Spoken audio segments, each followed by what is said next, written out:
Hello বন্ধুরা, welcome back to my channel বিনিজ ব্লগে। তোমাদের জন্য আরও একটা ভিডিও নিয়ে এসেছি। আর আজকে কোথায় যাচ্ছি, কিসের জন্য যাচ্ছি, সব তোমাদের সাথে শেয়ার করব। দেখো, যাওয়ার সময় রাস্তাতে যখন বেরোচ্ছি তখন দেখা হয়ে গেল এক বান্ধবীর সাথে।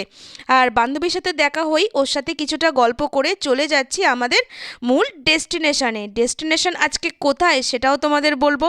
আসল কথা, আমার কাকা কাকিমা ভাই, তারপরে বিকাশের কিছু বন্ধু বান্ধব, সবাই কাকাদের মধ্যেই পড়ে।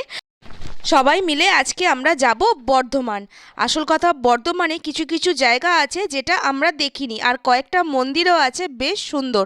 তাই সবাই মিলে ঠিক করেছি যে বর্ধমানে কিছু ওই জায়গাগুলো দেখব, আর তারপরে ওখান থেকে খাওয়া দাওয়া করে মানে সারা দিনটা বর্ধমানেই কাটাবো, কাটিয়ে বিকালে বাড়ির দিকে ফিরবো। আর যাওয়ার পথেই পড়লো হচ্ছে চায়ের তেষ্টা সবারই, সেই জন্য একটুখানি করে সবাই চাও খেয়ে নিলাম।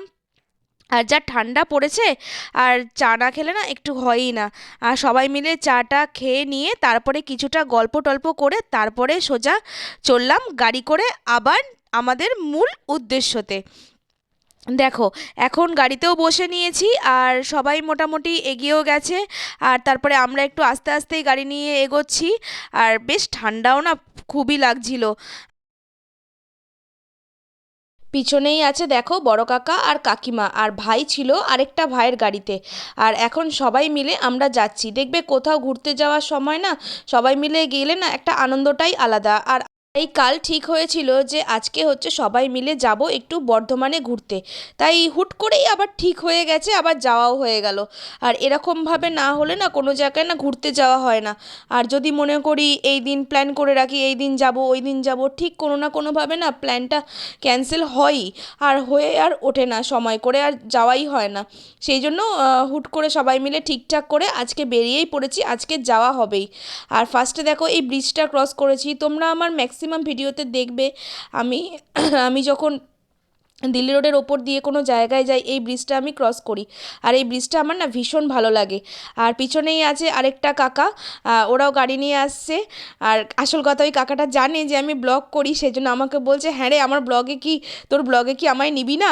আমি বলছি কেন নেবো না, দাঁড়াও তোমারও ভিডিও করছি।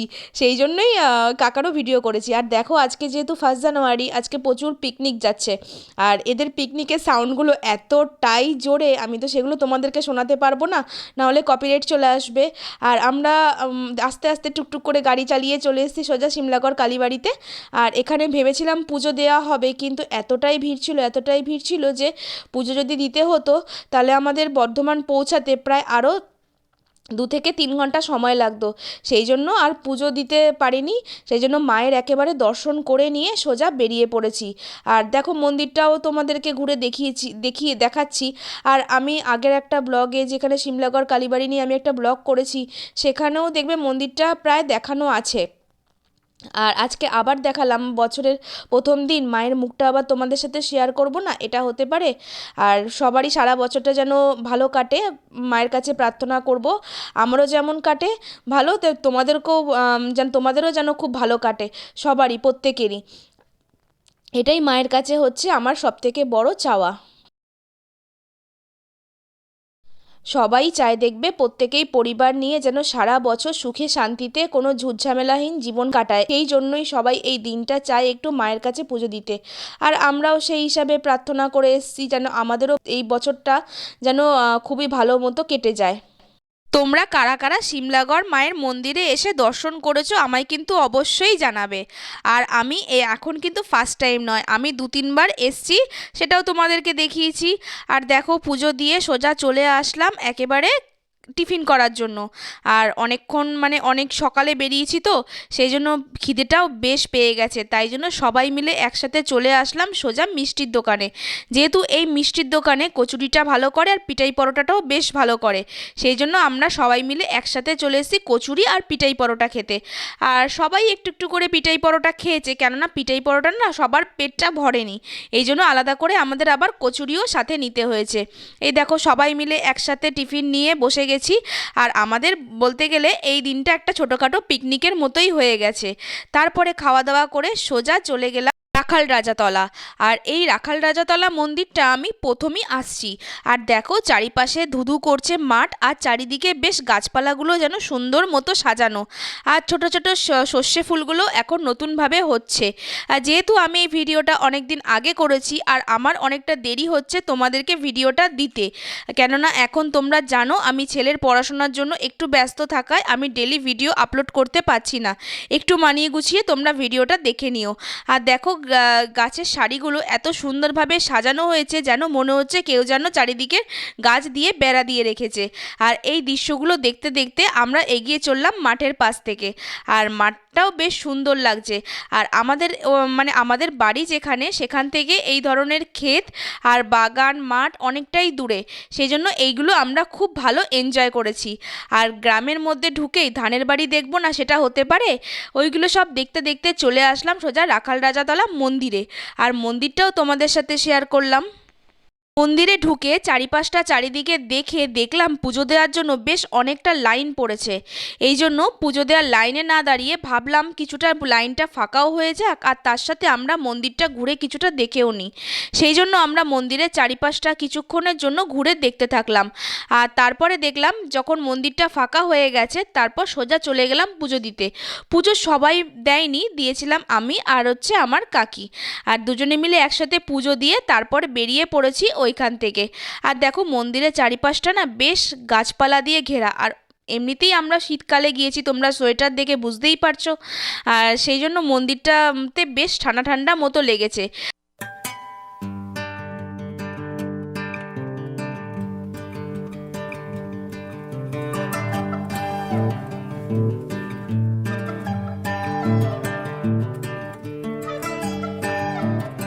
তারপরেই দেখো দেখলাম ছোট্ট একটা গোপুসোনাকে।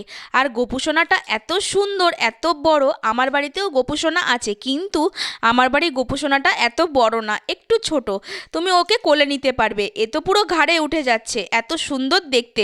ভাবলাম সবাই একটু আমার কোলে দেবে, কিন্তু এই গোপুসোনাকে কোলে নেওয়ার জন্য যা লাইন পড়েছে, এই লাইন দিতে গেলে আমাদের প্রায় বিকাল এখানেই কেটে যেত। সুতরাং সেইখানে আর দেরি না করে আমরা মন্দিরটা কিছুটা ঘুরে পাঁপড় ভাজা খেয়ে বেরিয়ে পড়েছি মন্দির থেকে। আর দেখো ছোটোবেলার মতো বাচ্চারা কি সুন্দর গাছের দোলনা দিয়ে দুলছে। আমরাও না ছোটোবেলায় এরকম করেই দুলতাম। আর সবথেকে বেশি মনে পড়ে যখন দুর্গাপুজোর সময় আমাদের মাঠে প্যান্ডেলটা হতো, তখন সেইভাবেই এই ছোটোবেলার মতোই আমরা ওই প্যান্ডেলে দোল খেতাম। এই ছোট ছোট বাচ্চাদের আচরণে না নিজেদের ছোটোবেলাটা বেশ মনে পড়ে। আর দেখো আজকের মতো গোপুসোনাকে টাটা বলে আর আমাদের রাখাল রাজাতলা মন্দিরকে টাটা বলে আমরা সোজা বেরিয়ে পড়ছি এই মন্দির থেকে। এবার চলে যাব আরেকটা মন্দির দর্শনে। যাওয়ার সময় ভাবলাম তোমাদের রাখাল রাজাতলার যে মন্দিরটা মানে শ্রীকৃষ্ণের যে মূর্তিটা সেটা তোমাদের সাথে শেয়ার করব না, এটা হতে পারে? সেই জন্য এই ছবিটাও ভালো করে তুলে নিলাম। আর মন্দিরটা ভীষণভাবে সাজানো গোছানো আর সুন্দর। তোমরা যদি কেউ পারো অবশ্যই এই মন্দিরে এসে একবার দর্শন করে যেও, তোমাদেরও ভালো লাগবে। চারিপাশে কীর্তনও হচ্ছিল। আর দেখো ওইখান থেকে দর্শন করে আমরা সোজা চলে আসলাম বারোলে একটা কালী মন্দিরে, যেটা মন্দিরটা দক্ষিণেশ্বরের আদলে পুরো তৈরি করা। তোমরা চূড়াটা দেখে অবশ্যই বুঝতে পারছো।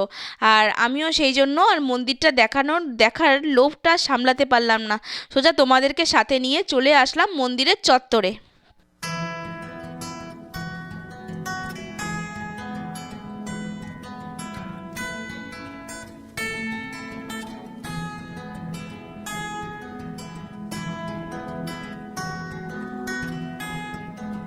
আমাদের ঢুকতে ঢুকতে প্রায় 2:30 বেজে গেছে।